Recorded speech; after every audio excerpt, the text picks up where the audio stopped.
Hello, first things first, thanks for watching.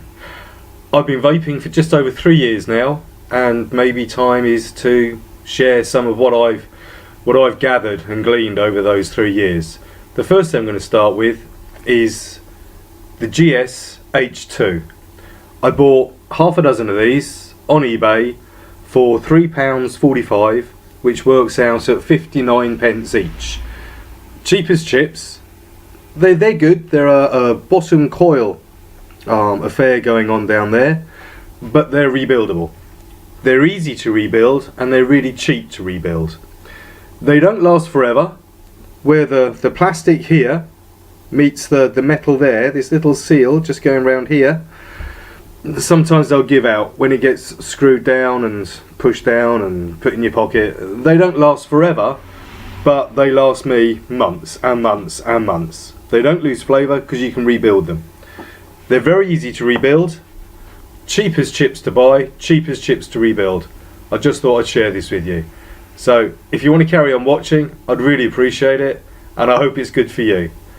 We'll catch up and I'll show you how it's done. Okay, here we go. Let's start with the ingredients. First things first, you need your GS-H2. Then about, I suppose it's 10 centimeters, something like that, of 0.2mm nichrome wire. I've tried using Canthol. For some reason I just can't get on with it. I like nichrome. A pair of toenail clippers. I've tried using fingernail clippers. I don't know, I just much prefer the toenail ones. I have a very funky homemade tool, which is this. It's just a piece of wire that I've folded over, twisted the end to make a hole, a loop at the end there. You'll see why I use it. It's very useful. One of these little screwdrivers that always come in a packet if you buy a rebuildable atomizer or anything like that, just for fixing. Well, I've got loads of them. And you can use cotton wool, you could use silica mesh, whatever you wanted to use. I use this thing. It's organic undyed bamboo wool that I got from a company called E-cig. That's E-T-S-Y. It cost me £6.95 for 200 meters of the stuff. I've used very little. There's going to be some of this left over, and you could probably build 3 or 4 of these GS-H2 atomizers out of this one length. It's great. It's very good. To start, turn the GS-H2 upside down. Always do that if ever you're going to take the bottom off, because it's a bottom coil atomizer. If you don't, you lose everything. Don't want to teach you how to suck eggs, really sorry. And put that to one side. Just wrap this in some more kitchen roll just to get the excess liquid off, so you don't get sticky fingers.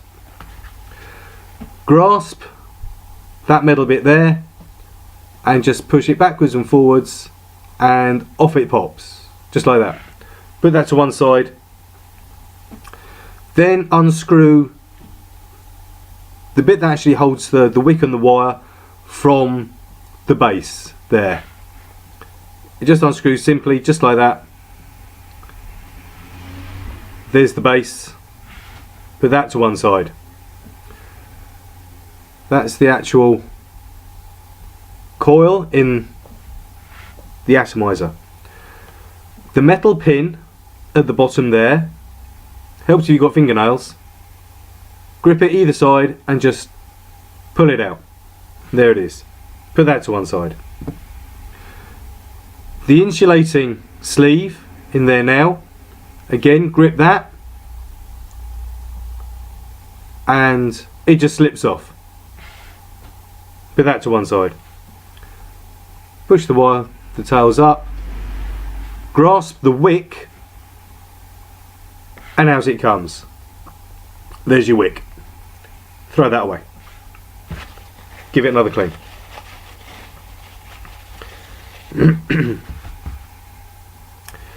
Now, your little screwdriver and your nichrome. I put the nichrome just to the end of the handle of the screwdriver there. That gives me enough length. And then hold it in place with your thumb. I give it 7 turns. And this is the first one. 1, 2, 3, 4, 5, 6, 7.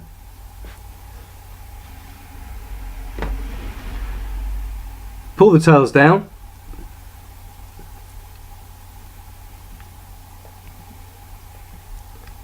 So they're both facing downward. What I do next is I just push all the coils up to the end of the screwdriver, to the handle. I don't push too hard. If you push too hard, they can end up overlapping. That won't be any good. Excuse me.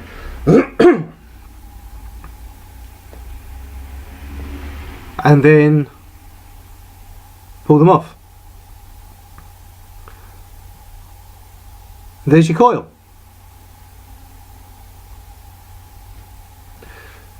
Next, I get my little tool. I love this, it's just so good. It's free, nothing, just a bit of wire bent over, twisted up, it's great. But watch. Get your wick. Like I said, I use the undyed, natural, unbleached bamboo wool. You need to wet the end.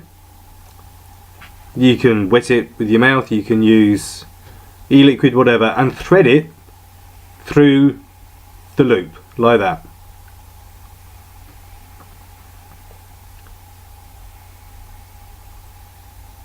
And there you have it. Fold it up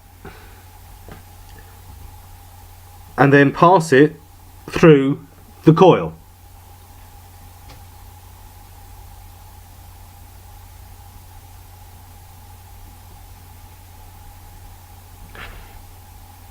I tend to grasp the coil on both sides so it doesn't deform, and then just pull the wick through like that. And then there you go.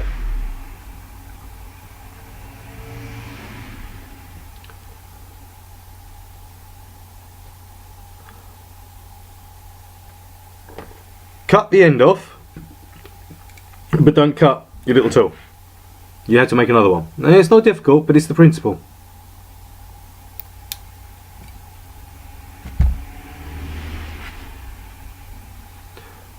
Cut the ends off.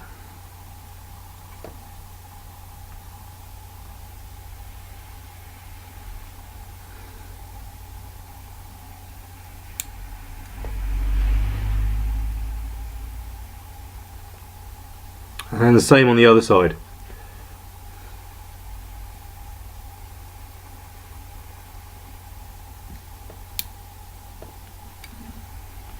You can trim them again when you put it all back together, but that'll do for starters. And there is the wick and coil.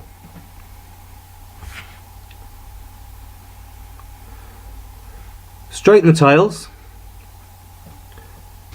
This is where having one longer than the other is very good. Get the main body of the atomizer there.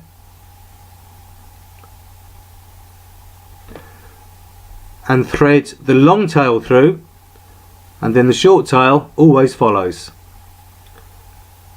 And slot the wick into the grooves. So it's like that.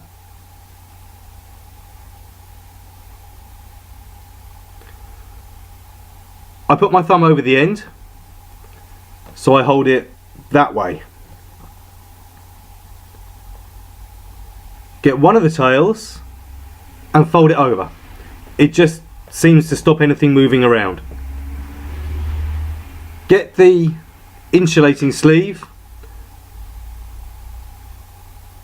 put it over the other tail until it runs down to the bottom, and then just slide it into place.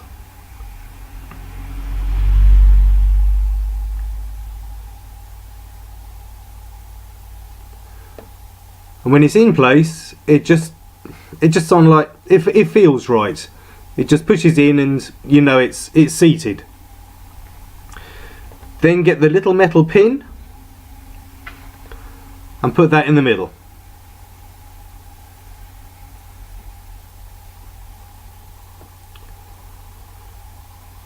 I then turn it upside down so I can hold it top and bottom. It just seems to give it more stability. And then twist.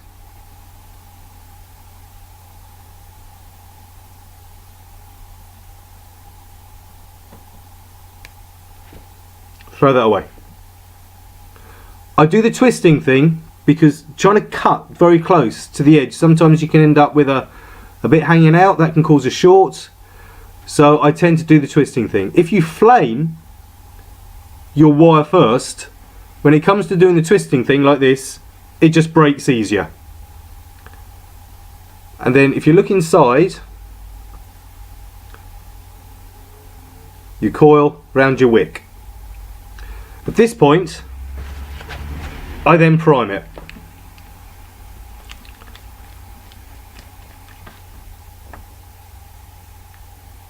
It makes it a lot easier and it wicks quicker when you put it all back together.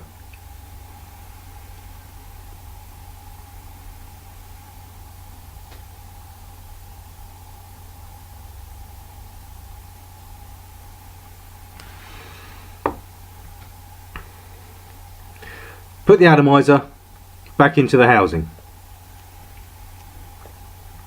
At this point, if you want to, you can check its resistance.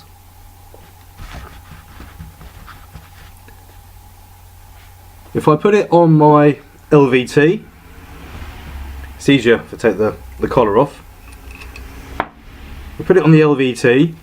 The LVT, this LVT anyway, some of the other reviews have had the same thing, tends to underread. So if it's actually 2, this might read it's only 1.5. But it tells me it's 1.9.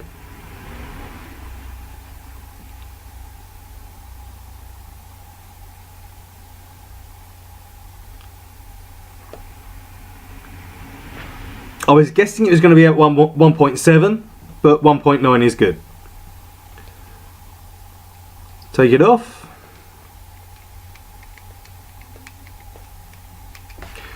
And as I haven't done in the past, only once, it's one of those things, you do it once, you learn. Put the little metal cap back over the atomizer. If you don't put it on there, you put it back into the liquid holding chamber, turn it upside down, it all goes terribly wrong. At this point, you may want to just trim these little extra bits off.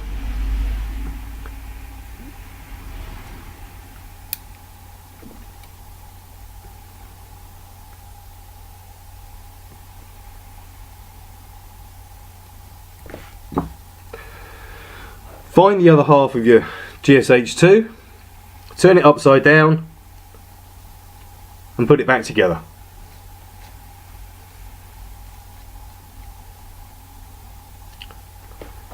Same again, bit of kitchen roll, clean it all up, stop getting sticky little fingers. They weren't a bad group, but I don't want sticky little fingers. And there is a rebuilt GS-H2. All told, talking to you, making a video, putting it all together bit by bit, has taken just over 10 minutes. In reality, do it nice and quick. It's a just over minute job.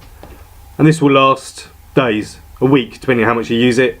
Cheap as chips, easy to rebuild. I'll stick it on a atomizer. I'll show you how it goes. I hope you keep watching. Talk to you soon. Hi, hope you're still watching. I put the atomizer back on the LVT and I've set it for 9 watts and see how it goes.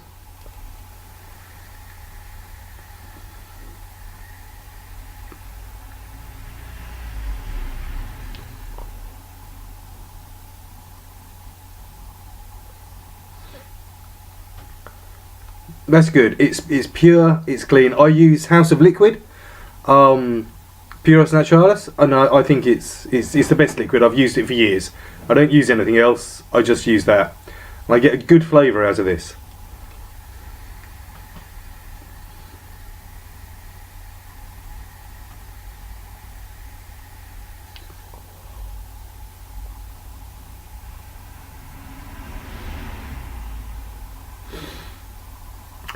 there you go. GS-H2, cheap to buy, cheap to rebuild. You can buy loads of the material cheaply.